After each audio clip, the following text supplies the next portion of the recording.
Could the predators from all tomorrows survive in the Hell's Creek Formation?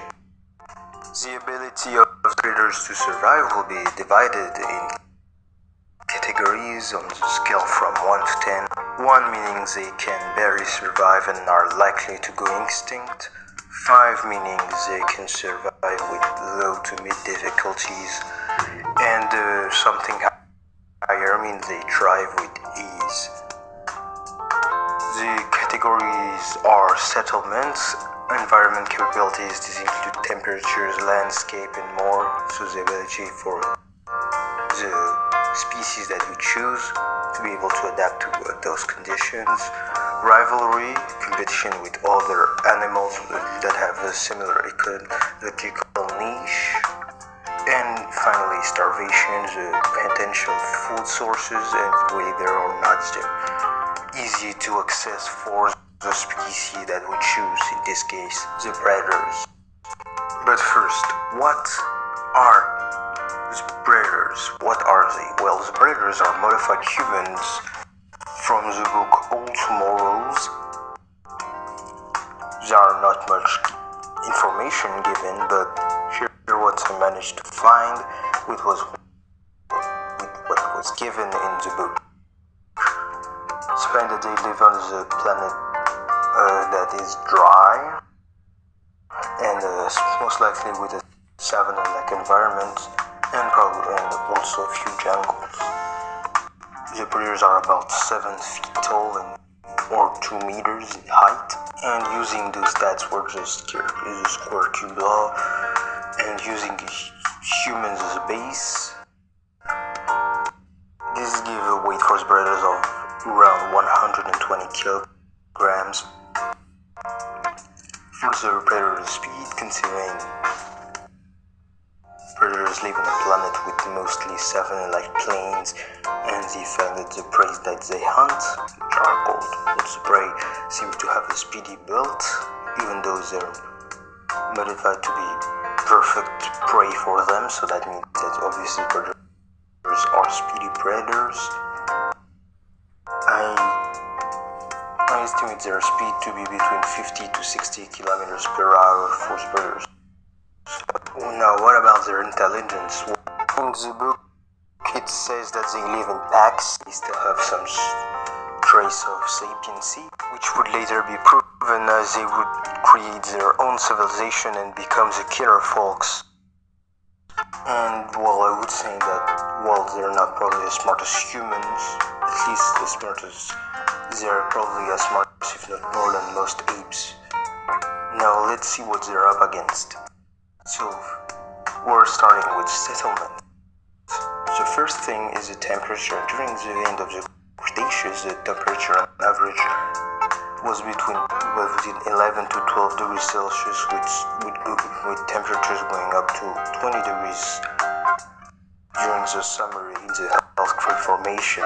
While there is no temperature given in all tomorrows for the planets of the predators, you can use temperature of savanna here, which on Earth, this gives us a temperature of around 10 to 20 degrees on average, which is probably accurate because the planet where predators live is taken to be dry.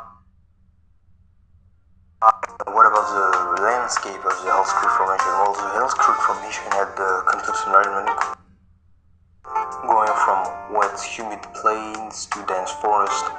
This would not be too hard for the predators, as, well, yes, the predators do not live in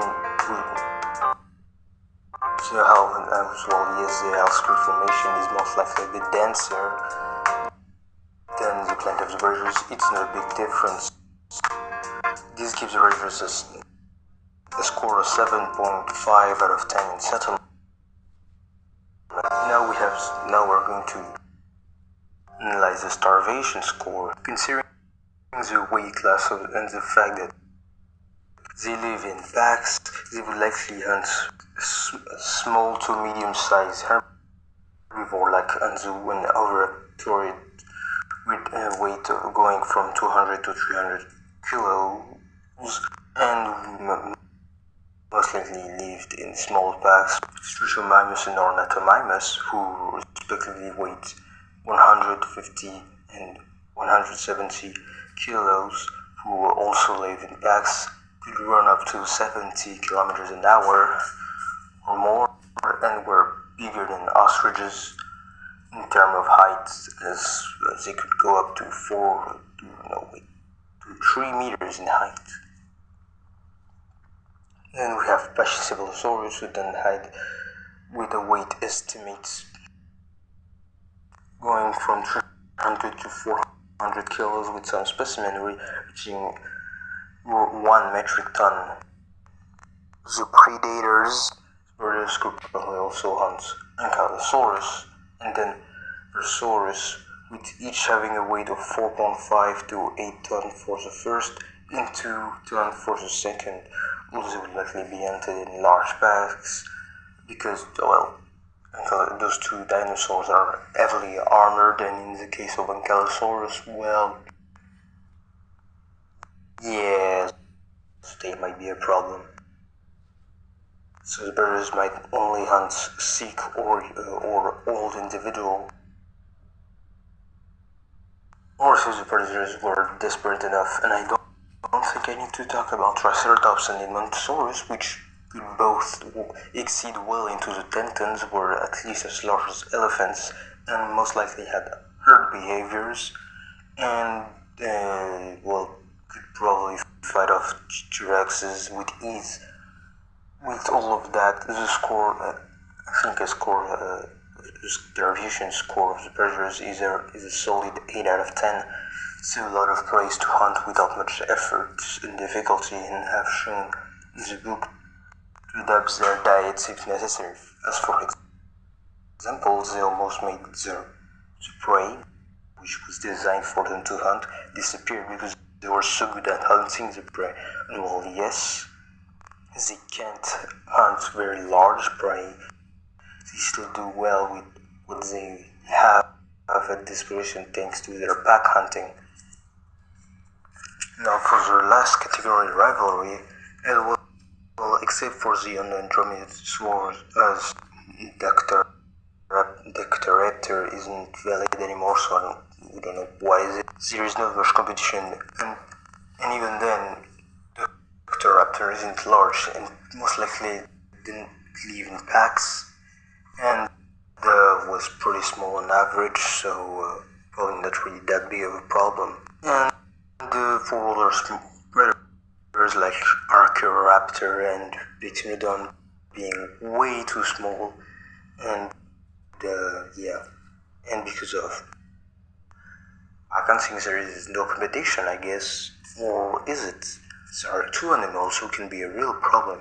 T-Rexes, and Nanotyrannus, which is valid since last year. It's somewhat valid, kinda.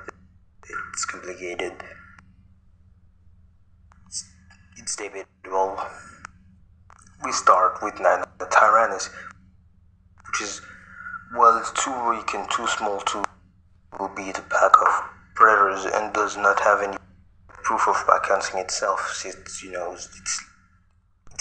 There's a probability that it's not even valid, so there's that. Juvenile Rexes, on the other hand, it's different. First of all, on the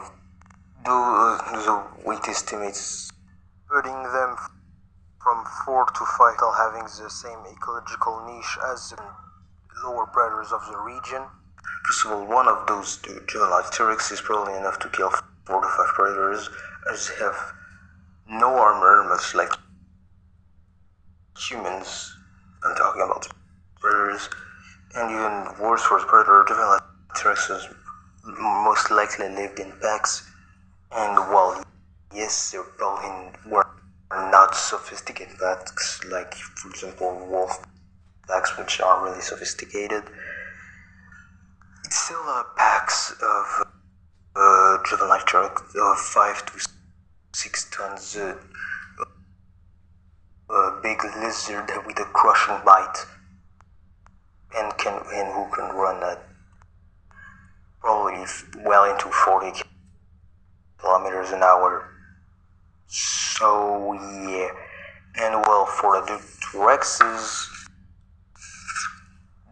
they don't have the same ecological niche and don't even have the same price. So the rivalry score of the Predators is a 3.5 out of 10, and a total score of 19 out of 30, and an average of 6 out of 10.